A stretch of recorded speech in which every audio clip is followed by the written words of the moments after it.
नमस्कार, मैं शंभू कुमार सिंह और आप देख रहे हैं नेशनल दस्तक। ये देश में अच्छा है कि सब कुछ पानी की तरह साफ होता जा रहा है और जाति है कि कभी जाति नहीं। सोचिए, जस्टिस बोबड़े जो सुप्रीम कोर्ट के चीफ जस्टिस ऑफ इंडिया होते हैं वो आरएसएस प्रमुख से मिलने जाते हैं। क्या समझा जाए कि एक जज के तौर पे उन्होंने आरएसएस के पक्ष में, आरएसएस की विचारधारा के पक्ष में और आरएसएस जिस जाति को प्रतिनिधित्व करता है उसके पक्ष में फैसले नहीं दिए होंगे।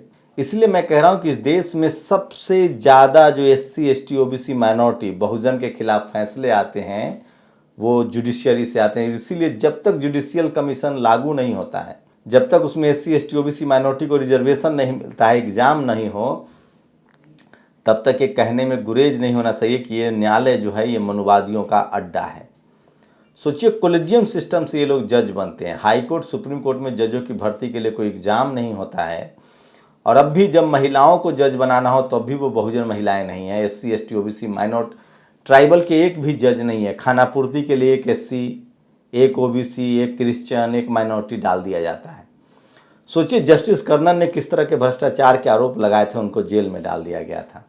जस्टिस गगोई का मामला आपके पास साफ है, किस तरह से उन पर आरोप लगे, किस तरह से आरोप खत्म भी हो गए, किस तरह से उसके बाद मंदिर का फैसला आया। उसके बाद आपको बता दें कि जो राफेल का फैसला था वो आ गया, ईवीएम का फैसला आ गया और वो राज्यसभा में भी चले गए। तो इस देश में जब से बीजेपी आई है तब से सब कुछ दूध के दूध और पानी के पानी की तरह हो रहा है। लेकिन सबसे बड़ी बात है कि सोशल मीडिया की वजह से, चूँकि टीवी अखबार होता तो आपको पता नहीं चलता, सोशल मीडिया की वजह से सब कुछ साफ साफ दिख रहा है और लोग कमेंट भी कर रहे हैं। तो आज की सबसे बड़ी खबर है जस्टिस बोबड़े। दूसरी सबसे बड़ी खबर है 55,000 जो अमीरों के बच्चे हैं वो विदेश पढ़ने जा रहे हैं, अमेरिका, जबकि भारत में सब कुछ खुल गया लेकिन स्कूल कॉलेज सब बंद है। गैस सिलेंडर पर फिर से 25 रुपये का दाम बढ़ गया है। 7 साल में रसोई के दाम दोगुने हो चुके हैं, लेकिन इस पर कोई टेलीविज़न और अखबार बात नहीं करेगा। झारखंड की खबर है जहां पुलिस कस्टडी में किस तरह से मुसलमानों को प्रताड़ित किया गया है। तो ये पूरे देश की खबर है। दिल्ली में जिस तरह से साबिया नाम की एक बच्ची के साथ जो जघन्य अपराध हुआ है उसको लेकर भी अभी तक कोई बहुत बड़ी कार्रवाई नहीं हुई है। तो ये तमाम खबरें हैं जो मैं आपको बताता रहता हूँ। ये वो खबरें हैं जो कोई टेलीविज़न अखबार आपको नहीं बताएगा। ये वो खबरें हैं जिससे इस देश के जातिवादी मनुवादी लोग नहीं चाहते हैं कि पब्लिक डोमेन पर आएँ और टीवी अखबार पर उनका कब्जा है, लेकिन सोशल मीडिया की वजह से सब हो रहा है। सोनी लिखते हैं कि गगोई को तो इतने चक्कर नहीं काटने पड़े थे, राज्यसभा नहीं तो बोबड़े जज साहब को कहीं नगर पालिका में ही लगवा दो। सुप्रीम कोर्ट के पूर्व चीफ जस्टिस बोबड़े ने नागपुर के आरएसएस दफ्तर में मोहन भागवत से की मुलाकात, इंडियन एक्सप्रेस की खबर है। और आज बहुजनों के लिए सबसे बड़ी खबर है, आज पेरियार ललई सिंह यादव का जन्मदिन है। 1 सितंबर को वो उनकी पैदाइश हुई थी, वो जन्मे थे। पेरियार ललई सिंह यादव वो शख्स हैं जिन्होंने सच्ची रामायण का हिंदी में ट्रांसलेशन किया, सुप्रीम कोर्ट में केस जीता और कैसे मनुवाद मनुवाद और जातिवाद पर हमला बोला।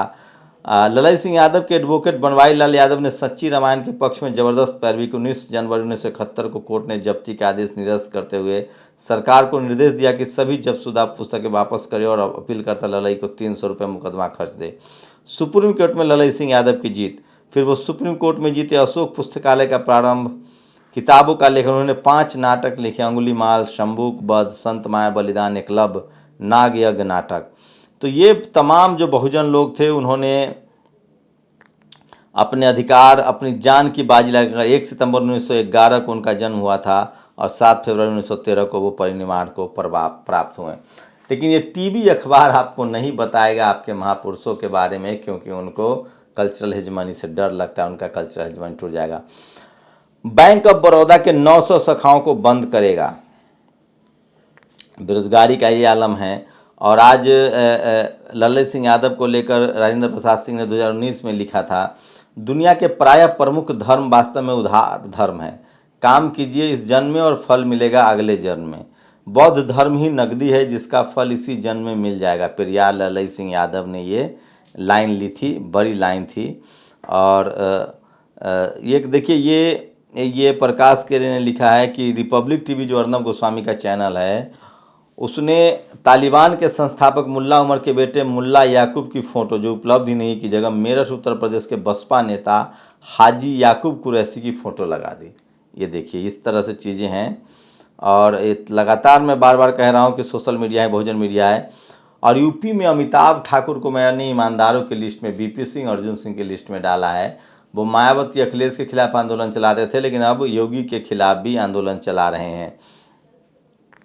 और ये 4 महिला जज बनी हैं, इसमें एक भी SC ST OBC और माइनॉरिटी की नहीं है। तो सवर्ण महिलाओं को तो अधिकार मिल रहा है, लेकिन बहुजन महिलाओं को नहीं।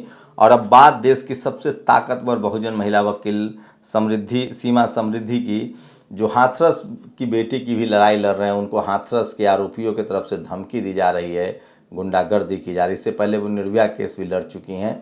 जहाँ भी SC ST OBC माइनॉरिटी या किसी भी महिला के साथ अत्याचार होता है, सीमा जो है वो जाके केस लड़ती हैं। और ये देखिए, ये है पिंकी चौधरी का जुलूस, जिसमें वो गाजे बाजे के साथ जा रहे हैं अपनी गिरफ्तारी देने, जो एक जाति विशेष के लोगों को, धर्म विशेष के लोगों को मारने की बात कहते थे। तो ये इस देश की हकीकत है। और इस देश में जो अपराधी है उसका किस तरह से महिमा मंडन किया जाता है ये भी देख सकते हैं। और सब कुछ पानी की तरह साफ़ हो रहा है, कोलेजियम सिस्टम की वजह से पानी की तरह साफ़ हो रहा है। और लोग सब कुछ खुल के सामने आ रहा है, अब तो कुछ भी छुपा नहीं है। सोशल मीडिया जो है वो सबको बेपर्दा कर रहा है।